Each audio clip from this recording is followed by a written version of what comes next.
मेरे प्यारे बच्चों, भौतिक विज्ञान गॉस की प्रमेय भाग 5 में आपका सबका स्वागत है। मैं नेशनल इंटर कॉलेज से एनके सिंह। मैं आज आपको ये डेरिवेशन समझाऊंगा और फिर मैं आपको न्यूमेरिकल लगवाऊंगा। मेरे प्यारे बच्चों, ये डेरिवेशन है आवेशित चालक के ठीक बाहर विद्युत क्षेत्र की तीव्रता ज्ञात करनी।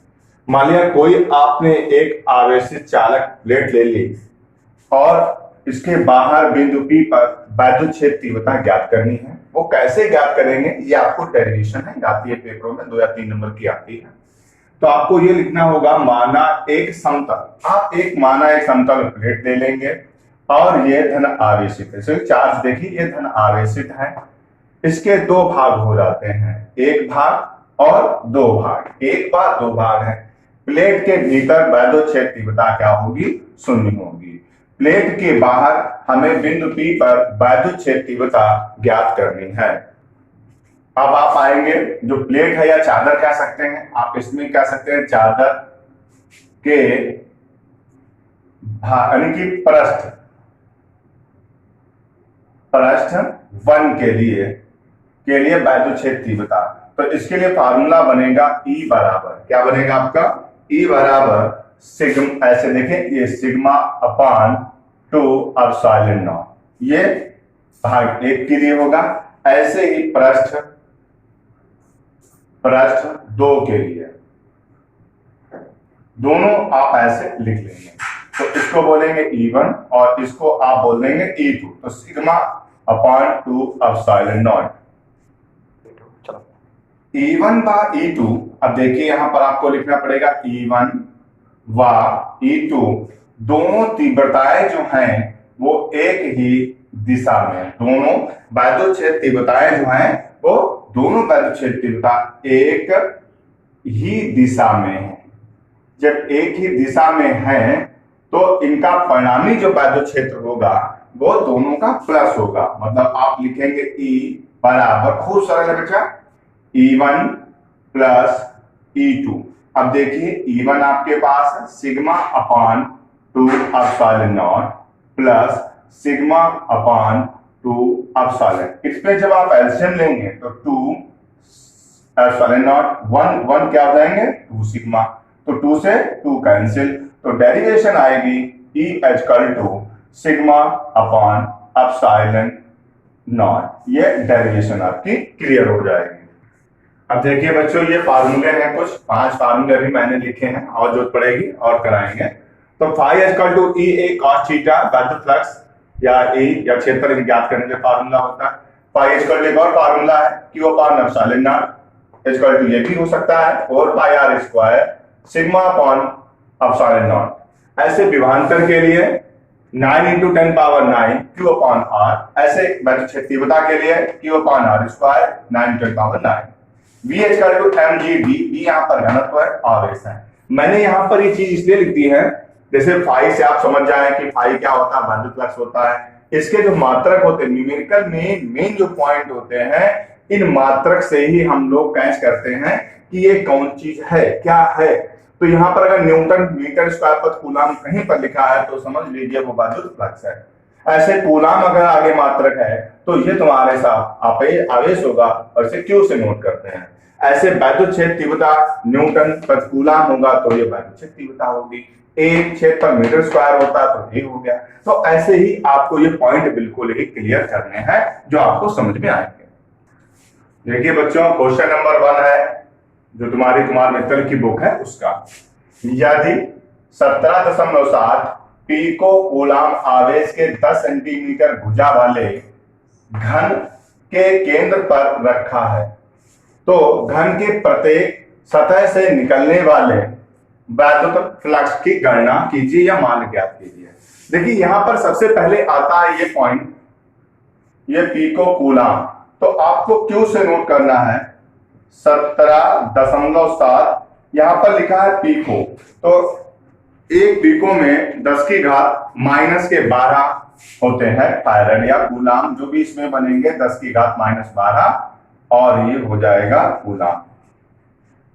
उसके बाद हमें 10 सेंटीमीटर भुजा वाले हमें घन में इसने रूप दिया है, चित्र दिया गया है, एक घन है।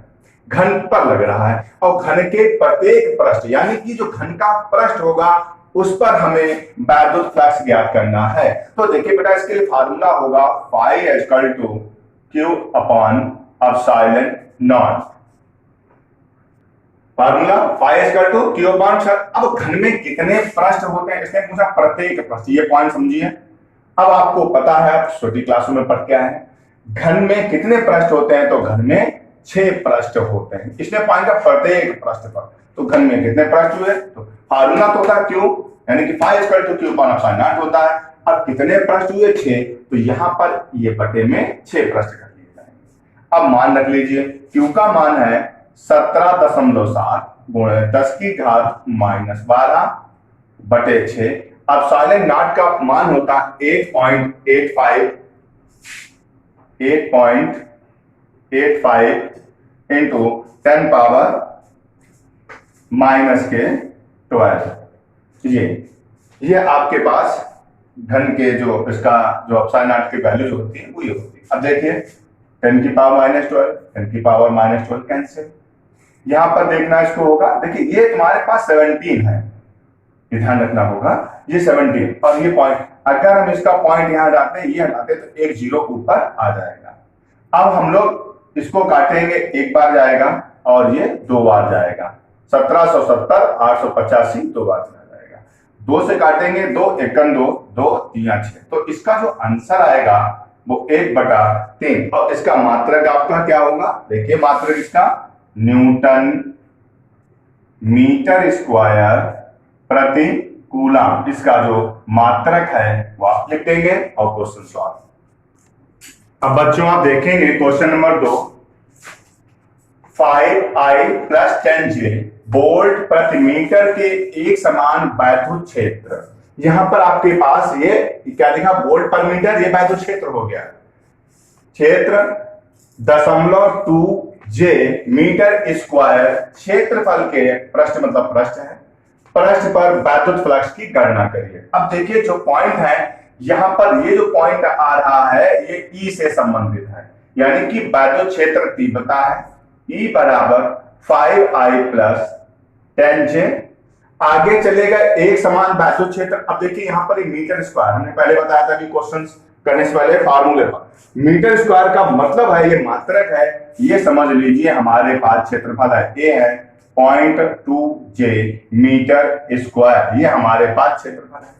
हमको क्या निकालना है, वैद्युत फ्लक्स निकालना है। वैद्युत फ्लक्स का formula phi equal to E A cos theta होता है। हम यहाँ पर कोण हमको नहीं दिया है, हम कोण को प्रयोग नहीं करेंगे। अब यहाँ पर E का मान कितना लिखा है, 5I + 10J, चूंकि ये डॉट है आप यहाँ पर डॉट ले लीजिए, डॉट, और फिर आप लिखेंगे 0.2J ब्रैकेट में कर लेंगे।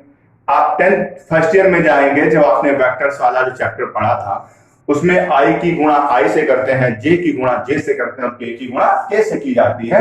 तो यहाँ पर I है, यहाँ नहीं है, नहीं गुणा होगी, यहाँ पर J है और यहाँ पर भी J है। अब इनकी गुणा करो, 10 दूनी 20 होता है, और दशमलव कितने अंक के बाद लगेगा, 1 अंक के बाद।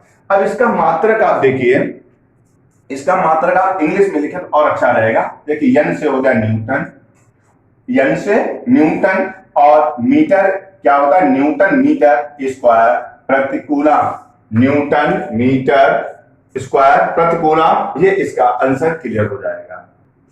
मेरे प्यारे बच्चों, चूंकि मेरी तबीयत अभी कुछ दिनों से खराब रही, तो मैं गॉस के प्रमेय के क्वेश्चन ज्यादा नहीं लगवा पा रहा हूं। मैं अब आगे आपको मैंने 2 क्वेश्चन लगवा दिए हैं, कल इसी का आगे क्रम हमारा चलता रहेगा, और आप सबको मन लगाकर पढ़ना है और सारे क्वेश्चंस आपको करने हैं।